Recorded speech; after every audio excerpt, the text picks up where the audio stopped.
Hi everyone, I'm Leon Thomas Lewick. Here's your political news roundup for Friday, August 17th. Making a political statement against President Vladimir Putin has landed the Russian punk rock group Pussy Riot in prison for 2 years. That's the sentence handed down today for 3 members of that all-girl band. They were convicted in Moscow of hooliganism. The charges stem from an incident where the group entered a Russian cathedral and gave a performance denouncing Putin.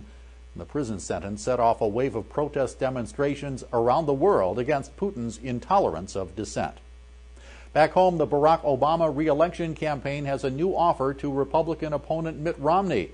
In an open letter, Obama campaign manager Jim Messina said if Romney releases 5 years of tax returns from 2007 to 2011, there would be no further requests or campaign ads criticizing him for not releasing returns. The offer comes a day after Romney said he paid at least 13% in taxes for the past decade.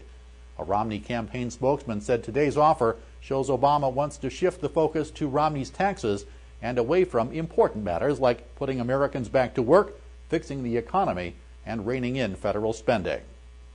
A federal court says no to Florida's attempts to reduce the number of early voting days in this fall's elections.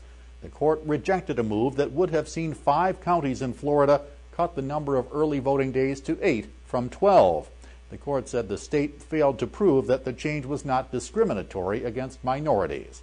62 other counties in Florida were not affected by the ruling, but opponents of the reduced voting days are expected to challenge them in court on the grounds that the rule should be consistent statewide. And from the Middle East, Iranian President Mahmoud Ahmadinejad is throwing fuel on the fire of confrontation between his country and Israel. In a holiday speech, Ahmadinejad called Israel's government an insult to humankind. He called on Palestinians to rise up and reclaim Jerusalem from Israeli control.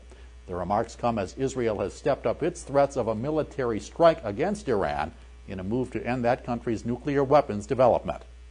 That's your political news roundup for Friday, August 17th. I'm Leon Thomas Lewick. Stay logged on to rttnews.com for the latest political, economic, and stock market news all day long.